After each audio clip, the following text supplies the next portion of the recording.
नमस्कार। एसी गुरु के YouTube channel में आपका स्वागत है। और एक बार फिर आज बहुत ही जानदार, बहुत ही शानदार कंटेंट में लेकर आया हूं दोस्तों। और आज की वीडियो में मैं आपको ये बताऊंगा कि स्प्लिट एसी की गैसों को लॉक करने के बाद फिर दोबारा उसको लगाते कैसे हैं। अर्थात या मार्केट से, शोरूम से अगर हम स्प्लिट एसी को खरीद के नहीं लाते हैं तो जैसा कि आपको पता होगा दोस्तों कि स्प्लिट एसी में गैसें ऑलरेडी लॉक की होती हैं, भरी होती हैं। तो उन गैसों को या उन एसियों को फिर दोबारा से अपने कमरे में कैसे लगाते हैं, तो आइए इस प्रक्रिया को पूरी तरह से आपको विस्तार पूर्वक समझाते हैं। तो पहले आइए एक एक पार्टों से पहले परिचय करा लेते हैं कि इसमें कौन कौन से पार्ट हैं और क्या करते हैं और कैसे इसको स्टार्ट करते हैं। आइए मेरे वीडियो पर आप अंत तक बने रहिएगा।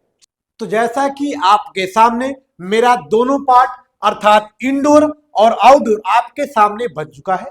थोड़ा सा इंडोर आउटडोर से एक बार फिर परिचय कर लीजिए कि ये होते क्या है।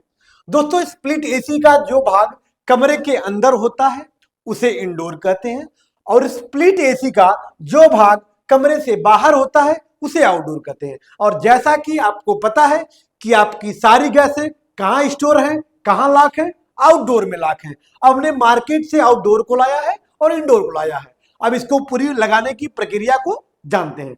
तो सबसे पहले दोस्तों ये हमारा इंडोर है। इंडोर के पीछे एक स्टैंड लगता है।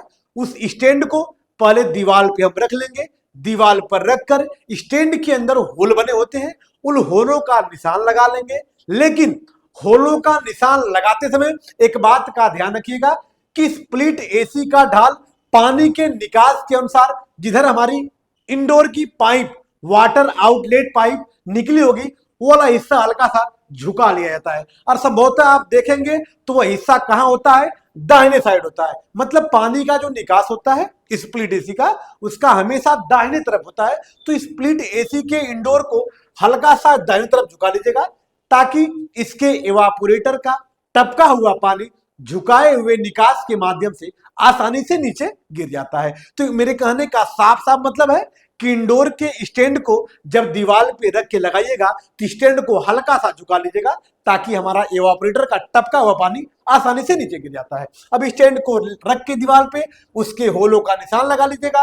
अब स्टैंड को हटाकर ड्रिल मशीन से होल करेंगे और उसके पेचों को टाइट कर लेंगे। टाइट करने के बाद अपने इंडोर को टांग लेंगे। ये हमारा क्या है दोस्तों, इंडोर है। मतलब जो हिस्सा कमरे के अंदर होता है वो हमारा इंडोर होता है। अब इंडोर को टांग लीजिएगा। आउटडोर को भरसक प्रयास करिएगा कि छत पे रखिएगा। छत पे रखने से फायदा ये होता है कि मैकेनिक को कार्य करने में किसी प्रकार की कठिनाई, समस्या नहीं आती है। आसानी से मिस्त्री बैठ के आराम से उसमें काम कर सकता है। और कभी कभी जब हमारी दूरी छत की ज्यादा होती है तो अपने छज्जे पे या बालकनी में हम लगा लेते हैं इसको। अब देखते हैं ये हमारा क्या है, आउटडोर। अब इसमें गैस को हमने छज्जे पे, सॉरी माफ करिएगा, अब हमने इसको छज्जे पे या बालकनी में लगा लिया है।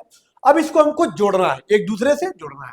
अब जी यहां से इंडोर से आउटडोर की दूरी को माप लीजिएगा और जितनी पाइप होगी उससे इंडोर को आउटडोर से जोड़ लिया जाएगा। कैसे जोड़ेंगे आइए बताते हैं। जैसा कि आपको पता है दोस्तों, जो इंडोर की पाइप होती है उसका व्यास, सक्शन वाले का व्यास जो होता है 1/2 mm होता है। सक्शन पाइप का व्यास 1/2 mm होता है। जबकि ये भी पाइप एक कापर की बनी होती है, आपको पिछली वीडियो में भी हमने बताया था। तो इंडोर से आउटडोर को सक्शन पाइप 1/2 mm की सहायता से जोड़ लेंगे। और जो डिस्चार्ज पाइप होगी दोस्तों वह 1/4 mm की होगी, मतलब पतली होगी। और यह भी कापर की बनी होगी जिसका व्यास 1/4 mm होगा। इन दोनों पाइपों से इंडोर को आउटडोर से आप जोड़ लीजिएगा। लेकिन जोड़ते समय एक बात का ध्यान रखिएगा कि इसकी दूरी कम से कम 10 फीट और अधिक से अधिक 25 फीट होनी चाहिए। इससे दूरी घटाएंगे फिर भी समस्या होगी, उससे दूरी बढ़ाएंगे फिर भी समस्या होगी। अर्थात 10 से 25 फीट के बीच में ही आप रहेंगे। आप देख पा रहे होंगे हमने बोल्ट की सहायता से इंडोर से आउटडोर को जोड़ लिया। इन बोल्टों का नाम क्या होता है, फ्लेयर नट। क्या नाम होता है, फ्लेयर नट। यहां भी फ्लेयर नट होगा जो पतली वाली पाइप में जो डिस्चार्ज वाल्व का फ्लेयर रेट होगा वह 1/4 mm का होगा और जो सक्शन का फ्लेयर रेट होगा वह 1/2 का होगा। अब हमने इंडोर से आउटडोर को जोड़ लिया फाइनली। अब क्या करेंगे, गैस कहां से खोलेंगे, कब बंद करेंगे, इसकी प्रक्रिया को आप जान लीजिएगा। मेरे वीडियो पर आप अंत तक बने रहिएगा और इसकी कार्य प्रणाली को, इसके सिद्धांत को अच्छे से समझ पाइएगा, ताकि किसी भी एसी को आप आसानी से कमरे में टांग सकते हैं बिना किसी की सहायता का। आइए बताते हैं आपको। दोस्तों अब क्या करेंगे, अब आपने पाइपों को कस लिया, लेकिन गौर करिए इंडोर में और इसकी पाइपों में अभी एयर होगा।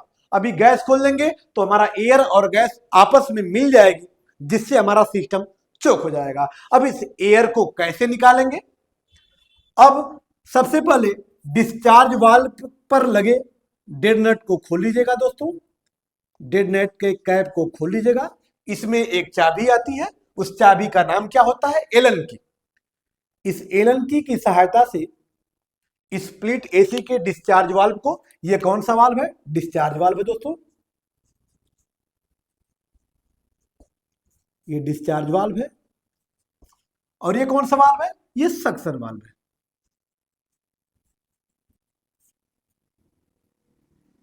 तो सर्वप्रथम हमने क्या किया, इसके कैप को, डेड नट को खोला और वहां पर क्या लगाया है, एलन की एक हमारा औजार होता है, जिसकी सहायता से यहां से 1 से 2 सेकंड के लिए गैसों को खोलेंगे और तुरंत बंद कर देंगे। अब 2 सेकंड के लिए गैसों को खोलेंगे तो उससे क्या फायदा होगा, अब हमारी एसी से तेजी से, प्रेशर से, मतलब कंडेंसर में बना हुआ प्रेशर तेजी से कहां निकलेगा, बाहर निकलेगा। तो इस पाइप में पहले से क्या मौजूद थी, हवा। पीछे से हमने क्या छोड़ा है, गैस। मतलब हमारे पीछे पीछे गैस है और आगे आगे हवा है। वो हवा कहां जाएगी, हमारे इंडोर में घूमते घूमते घूमते घूमते वही हवा यहां से अंदर आने का प्रयास करेगी। अंदर मतलब कहां आएगी, आउटडोर की तरफ आएगी। अब यहां पे आके रुक जाएगी, क्योंकि सक्शन वाल्व अभी हमारा बंद है और हमने डिस्चार्ज वाल्व क्या कर दिया है, खोल दिया। डिस्चार्ज वाल्व को हमने क्या कर दिया है, खोल दिया है और सक्शन वाल्व बंद है। तो हमारी सारी हवा और सारी गैसें कहां पर इकट्ठा है, सक्शन वाल्व के पास इकट्ठा है। अब इसके बोल्ट को दोस्तों थोड़ा सा ढीला करेंगे। बोल्ट को ढीला करेंगे तो पाइप में आगे आगे क्या थी, हवा थी, पीछे पीछे क्या थी, गैस थी। तो बोल्ट को ढीला करेंगे तो पहले क्या उड़ेगी, हवा उड़ेगी। उस हवा को निकालने के लिए 2-4 ग्राम, 10 ग्राम, 20 ग्राम आपकी गैस भी नुकसान हो जाती है दोस्तों, लेकिन आपकी पूरी पाइप की हवा बाहर निकल जाती है। तो हवा को निकाल लीजिएगा और हवा को निकालकर बोल्ट को कस लीजिएगा। हवा को निकालने से फायदा यह होगा कि आपका सिस्टम चोक नहीं होगा, मतलब कहीं जाम नहीं होगा। पाइपों के अंदर बर्फों का जमना, पाइपों के अंदर बर्फों का जमना चोक कहलाता है। तो पाइपों के अंदर ना बर्फ जमेगा ना आपका सिस्टम चोक होगा। तो इसलिए आसानी से आप अपने एयर को निकाल लीजिएगा। तो एयर को हमने निकाल लिया दोस्तों। अब आपका सिस्टम कार्यप्रणाली पे जाएगा, मतलब सिस्टम पे जाएगा, कार्य करने जाएगा। अब उसके लिए क्या करते हैं, उड़ाने के बाद अब हम सक्शन वाल्व के बोल्ट को खोलेंगे। अब एक चाबी यहां लगाएंगे, अगर दूसरी चाबी नहीं होगी तो इसी चाबी को यहां डाल लीजिएगा और इस चाबी का नाम क्या है, एलन की। अब इस एलन की के माध्यम से सक्शन वाल्व को पूरा खोल दीजिएगा। सक्शन वाल्व को इसलिए खोलेंगे हम क्योंकि जैसे अब अपने सिस्टम को चालू करेंगे, अब अपने कंप्रेसर को चालू करेंगे तो सांस लेने की प्रक्रिया को चालू करेगा। जब सांस लेने की प्रक्रिया चालू करेगा तो हमारा कंप्रेसर अच्छे से कार्य करेगा। तो हमने सबसे पहले क्या किया, सक्शन वाल्व को खोल दिया। किसकी सहायता से, एलन की के माध्यम से हमने खोल दिया। अब खोलने के बाद दोस्तों हमने क्या किया, अब अपने आउटडोर के सिस्टम को ऑन करेंगे। और ऑन करने के बाद डिस्चार्ज वाल्व के पास से 2 से 3 सेकेंड खोलेंगे, फिर 1-2 मिनट के लिए रुक जाएंगे, फिर 2-3 सेकेंड खोलेंगे, फिर 1 मिनट रुक जाएंगे, फिर 2-3 सेकेंड खोलेंगे। मतलब गैसों के प्रेशर को कई किस्तों में बांट देंगे, जिससे हमारे कंडेंसर में रुका हुआ प्रेशर, बना हुआ प्रेशर तेजी से निकलकर हमारे सिस्टम पर किसी प्रकार का गलत प्रभाव न छोड़ सके।